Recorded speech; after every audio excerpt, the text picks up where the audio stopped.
and is doing some awesome work in tourism. So, do you want to say hi and talk a little bit about yourself and what you do? Oh, hello. It's so pleasure to meet you again, Gabby. My name is Meritho Katei. I'm working with a legendary expedition, Hmm. and I met with you, Gabby, at Namibia. Yeah. It was such a great time to see you there.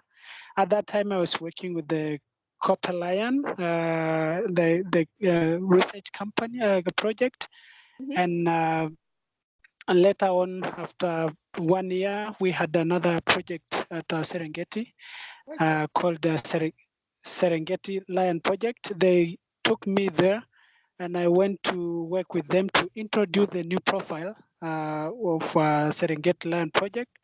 Very cool. And yeah, it was such a good time to be in Serengeti. When I worked there for 6 months, I met Mr. Russell, the guy from Legendary Expedition. He's the director of the tourism department. Hmm. And yeah, from there, he wanted me to do a bit of guiding and work with the conservation part of the company. So to give, the company experience and my expertise to how do I work with lions, and they have their own concession. So and they have some lions coming in, and they wanted someone who had that experience. Very cool. And yeah, it's where I get the chance to work with them. That's awesome. So yeah, it's such a good time. Yeah. Very cool. So, what do you find is like the most rewarding part of your job guiding right now? Like, what do you enjoy the most about it? Wow. Big question.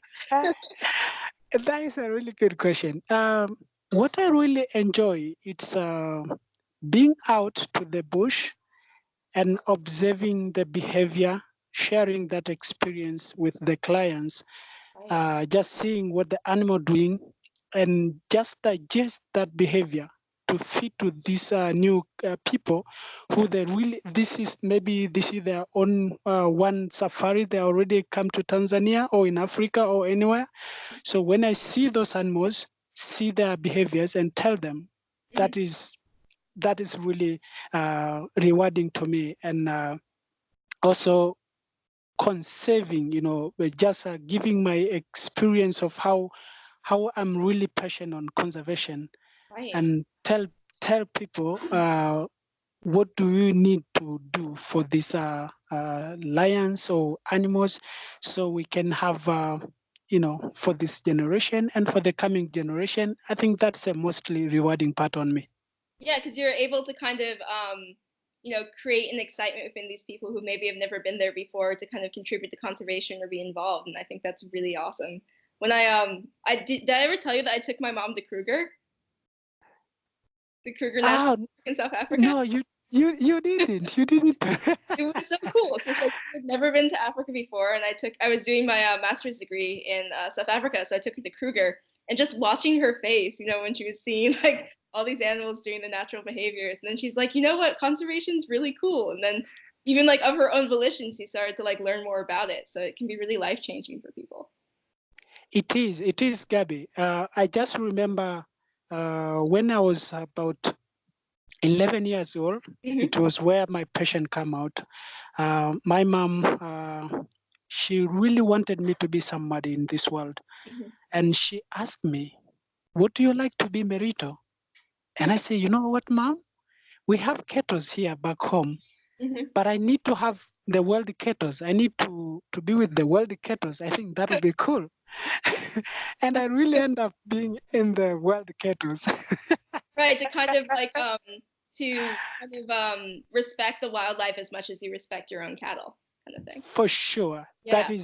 That is how I feel, when I see animals in the bush. I like being in the bush. I feel like I'm really in like touched with them, because I grew up with them, and I Mhm. grow up like, seeing the wilderness and experiencing that, you wake up and there's hyenas can like catch your goat, and there's maybe when you go to the field, you have your livestock, and maybe there's a lion coming and then try to get trouble to you, and oh Right. my God, that's experience make a lot of meaning to me. Yeah, I think that's awesome. So you're from the Maasai community. Can you talk a little bit more about what that is for people who don't know? Yes, no worries. Yeah, I'm from the Maasai community. My father is a really, we call like a chief from my place.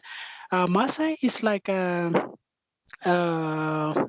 we are normally we are Nilotic tribe. Hmm. Originally, we are from like Sudan, and later on we come to North Tanzania and other in Kenya and other in South Tanzania. So we are really scattered because of Maasai. We're really looking for better grazing places. So because we depend on livestock. Hmm. So yeah, we really depend on livestock, and our life was always been deep in the bush. We never been in the cities, Hmm. and that is where our grandpa, us, and they grown up there, and they give training to their kids, and their kids also give the training to their kids until now we are here. But in Maasai, we have different age sets. Hmm. So, we have about 4 age sets. Hmm. We have um, we call the elders. We have the elders, which are the mostly judges or people who can teach the young people who are growing up, and that we call Irfayani. Right. Hmm. And then we have a Morani age set, which is like soldiers or Hmm. warriors of the community. These is people who are really taking care of the families, and being like the country army. They are really looking for safety for the families, looking to where the good grazing is, and also looking for if there's any enemies coming to attack in the society. They're responsible to make sure the family is really good. So they're like the And protectors. yeah, they're the protector. Yeah, yeah. And I'm on that age set now. You're Moran. That's cool. Yeah, I'm a Moran. Yeah, Pretty cool. and that age set, it's after circumcision. Hmm. So we do practice on original circumcision. Right. Uh, so before the circumcision, we have the layok, which means the uncircumcised Hmm. people, like girls or boys, Right. who they don't really participate on other like big activities, but Right. they do help to head the livestock, like take care of livestock. They're still young and they're learning how to become good. We call good uh, good people or good elders later. So they have to learn from their age set up to when they're becoming like really warriors, and later on coming to sub elders, and later on to become elders. Okay, that's really cool. Thanks for explaining that. I have a question. So, like, have you seen any changes in your community in terms of are more people going to the cities, or has there been any changes in kind of what has been done before to now?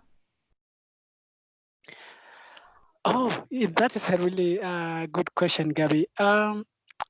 Due to the change of society, like there's a big change because uh, now people, they don't have enough livestock as before, so they have to look for other opportunities to support their families. Hmm.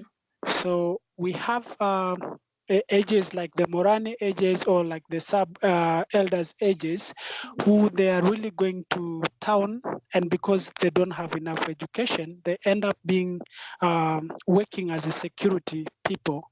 Right. And mostly in Tanzania, Maasai are the most trustworthy tribal, where a lot of companies are using them as security guards. Right. Because they are really curious, they are really honest, and they are very strong to, they can't be proud. So most of them, they are really going outside. But nowadays, education is really turning on the tradition a little bit, because people are getting education and they are going outside with try to get good jobs, and like as how I'm doing, like working to support my family. Mhm. So that also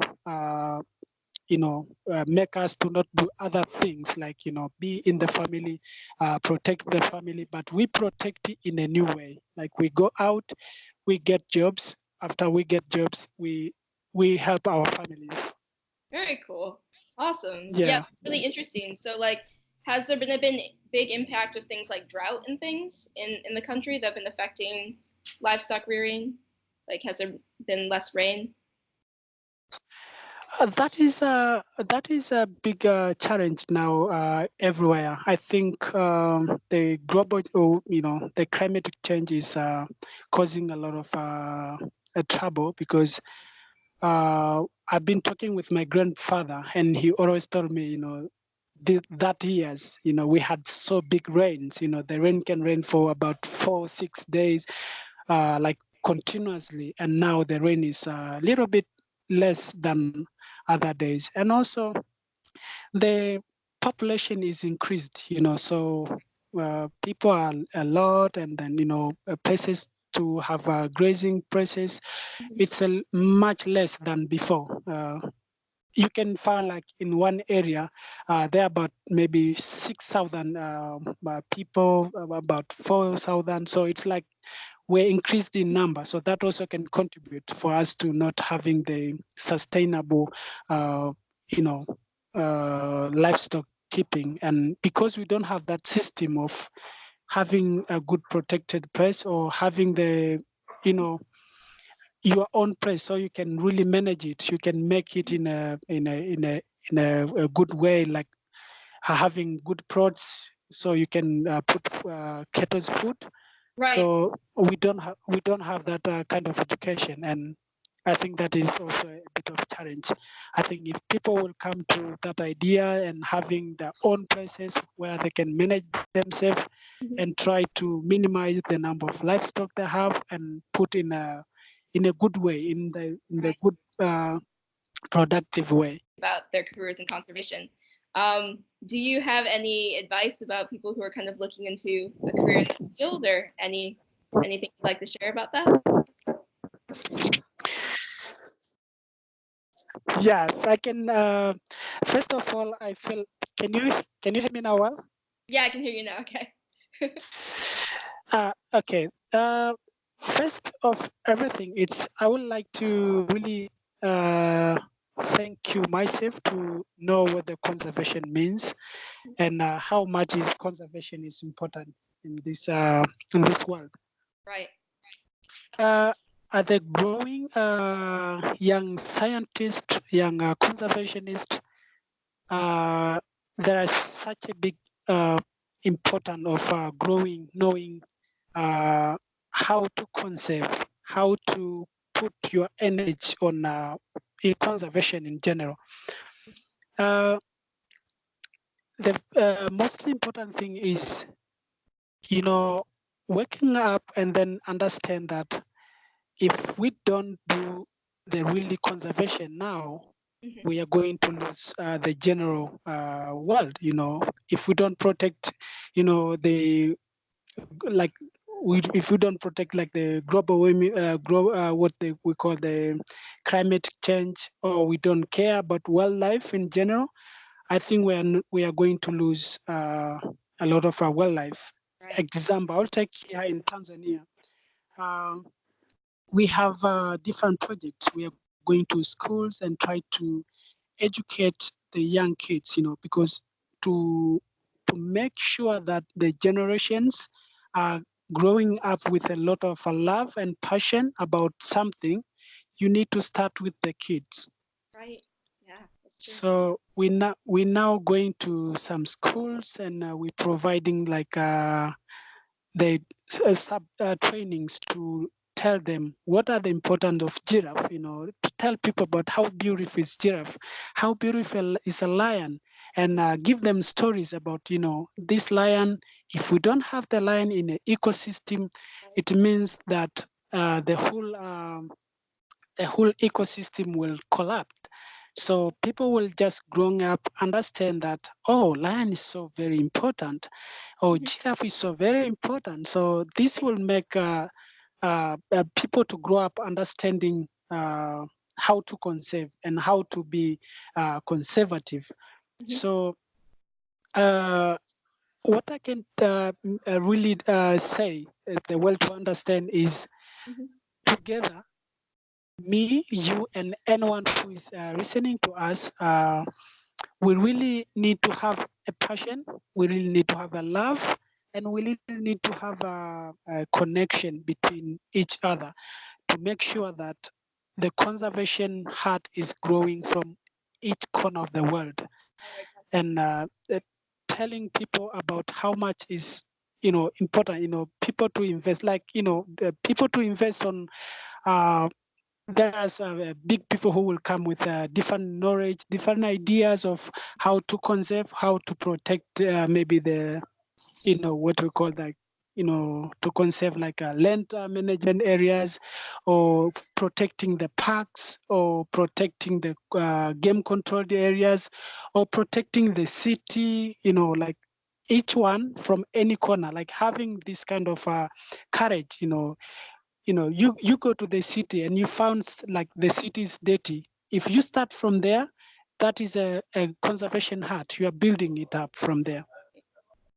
That's amazing. Thank you so much, Rita. That's like the best, kind of like last, answer we could get on this, because I think it fills us with a lot of hope. And I think that in conservation, a lot of the times, like we hear kind of like the bad stories about, how we're losing wildlife and how climate change is difficult. But just kind of knowing that there's people out there like you that are so dedicated, and, you're building the next generation of conservationists, it really gives us hope for the future. So thank you. So I think this will be kind of about the end of our interview. But I wanted to say thank you so much for taking the time to speak with us. And yeah, is there anything else you kind of wanna leave on? Uh, Thank you so much, Gabby. It was a pleasure that you really take your time. You called me, or you told me to interview me. This made a lot of impact to myself, and I want to thank you, the world, that to know that there's people who are really trying to grow up and try to have a big impact to the world. I can say if there's anyone like who can want to support or do anything on career growth, we have many people who are like to grow. So as like if there's people who can really support us as young conservationists, I would like to say, please help us as youngs, from anywhere, from USA. If there's people who are growing up, please help them to come and then to grow up and to respect that one day they will make a change in this world. Very cool. Okay, so let's say bye to everyone, and thank you so much for taking the time.